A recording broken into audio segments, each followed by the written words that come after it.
Bonjour à tous, j'espère que tout le monde va bien. Ça fait un moment que j'ai pas fait une vidéo parce que j'ai eu pas mal de trucs à gérer au niveau perso et dans les projets.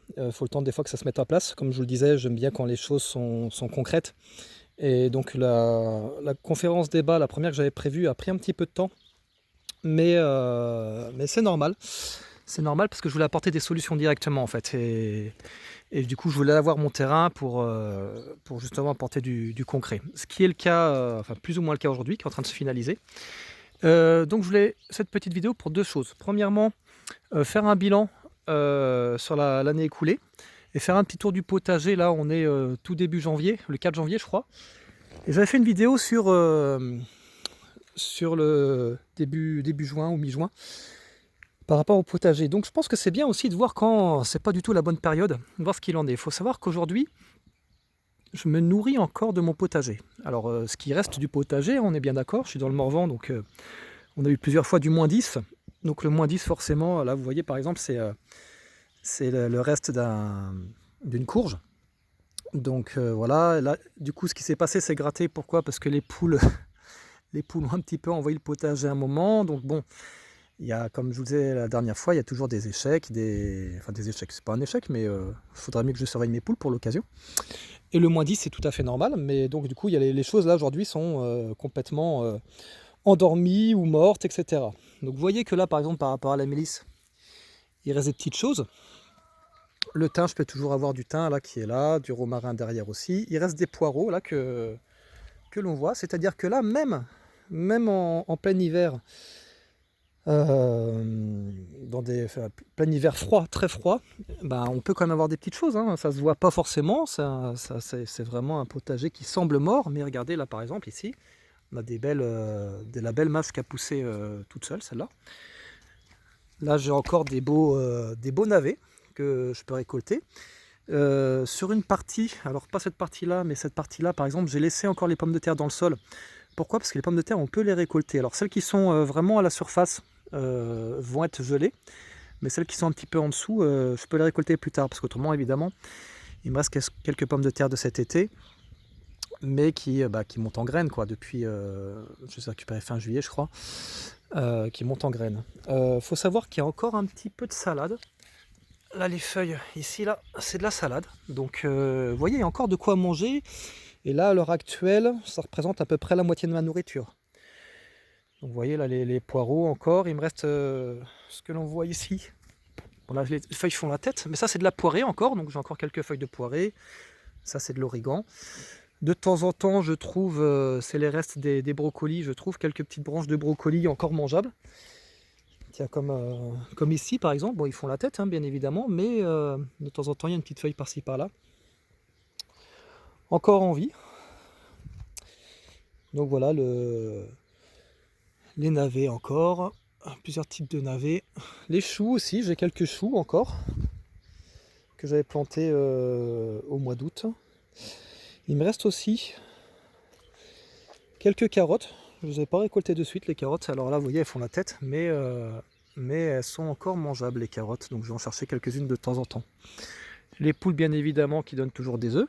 Tiens, on voit un brocoli là, une petite branche de brocoli qui peut encore être mangeable, etc., etc. Vous voyez aussi que c'est, comme je vous parlais, que j'utilise mon potager aussi pour mettre les détritus.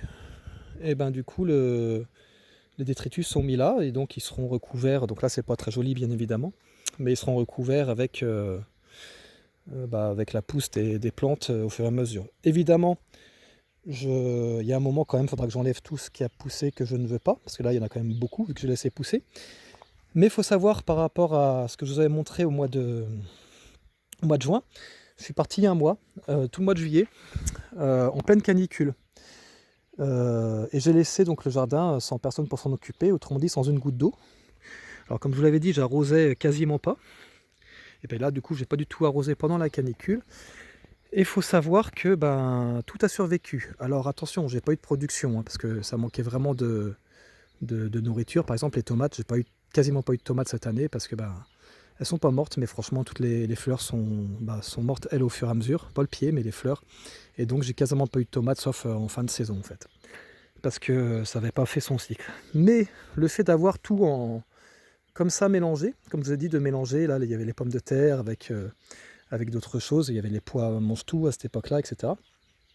Ça m'a permis de faire une espèce de guilde et que les plantes se sont protégées elles-mêmes du soleil. Pourquoi? Parce qu'elles étaient vraiment très denses. Et du coup, ça a fait qu'elles ont survécu toutes, hein. J'ai pas eu une plante de morte, malgré la canicule. Voilà. Plusieurs petites choses maintenant sur les réalisations et puis une ou deux remarques par rapport à ce que je fais ici.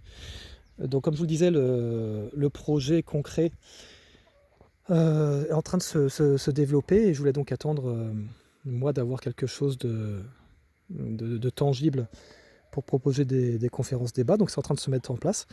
Si vous êtes dans le secteur du Morvan, n'hésitez pas à me contacter par rapport à votre expérience en perma, en autonomie alimentaire, énergétique, plein d'autres choses. Je pense que je vais commencer sur ça. Et pourquoi pas sur d'autres idées. Tout le monde est le bienvenu pour partager son expérience, filer un coup de main, enfin voilà, plein de choses. Donc vous me contactez directement. Par rapport aussi à quelques remarques que j'ai eues, pourquoi je ne monte pas ma tête? C'est une bonne question. Alors pour certains ça va paraître une évidence, pour d'autres non apparemment, parce que on m'a posé la question. Personnellement, quand je vois beaucoup de gens qui sont dans le développement personnel ou dans d'autres choses en fait, parce qu'on parle aussi bien évidemment de développement personnel, être en harmonie avec la nature aujourd'hui, ça veut dire prendre soin de soi, prendre soin de sa planète, être en phase avec soi-même, savoir qui on est, etc. J'essaye de savoir qui je suis depuis très longtemps. Je pense plus ou moins me connaître maintenant, même si le travail, évidemment, c'est le travail d'une vie. Mais personnellement, qu'on voit ma tête, mais alors j'en ai rien à foutre. Et d'ailleurs, tous les youtubeurs qui montent leur tête, c'est pour flatter l'ego en fait. Et je pense pas qu'on ait besoin de ça. Ce qui est important, c'est les idées. C'est pas l'homme en fait. Donc là aujourd'hui j'essaye de faire des choses. Ceux qui me rencontreront, ils verront ma tête et puis ils comprendront pourquoi j'ai pas besoin de la montrer aussi. Non pas que je suis Quasimodo, hein, mais parce que j'ai pas besoin de reconnaissance de par ma vie à l'heure actuelle. J'ai eu suffisamment de reconnaissance dans ma vie et aujourd'hui ce qui m'intéresse c'est de développer des idées, de développer des belles choses, en mettre une dynamique pour œuvrer pour des choses meilleures sur cette planète. Et donc pour moi l'ego et donc la personne elle est secondaire. Et là aujourd'hui c'est moi qui vous parle. Si demain il y a quelqu'un qui est dans le projet et qui veut le reprendre, enfin faire les choses, j'en ai rien à faire, c'est pas non plus que mon projet, ce qui m'intéresse c'est les réalisations. Donc voilà, c'était petit aparté par rapport à tout ça. J'espère que la plupart d'entre vous partageront cet état d'esprit.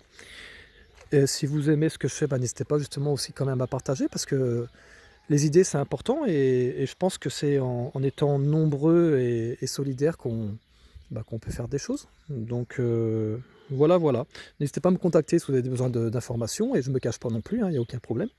Les gens d'ailleurs qui m'ont contacté, on se rencontre et on va pour certains faire des choses ensemble, c'est très bien. Donc voilà, prenez soin de vous, plein de belles choses, et puis quand même vivement que le soleil revienne, parce que c'est vrai que le potager est tout triste, mais c'est bien aussi de montrer les choses quand c'est pas tout beau, tout nickel, avec du grand soleil, avec des plantes partout. On est le 5 janvier, il a fait plusieurs fois -10, tout est à moitié mort, mais il y a encore de la vie même là-dedans. Et on peut concrètement, là, comme je vous le disais, à peu près à moitié, à 50%,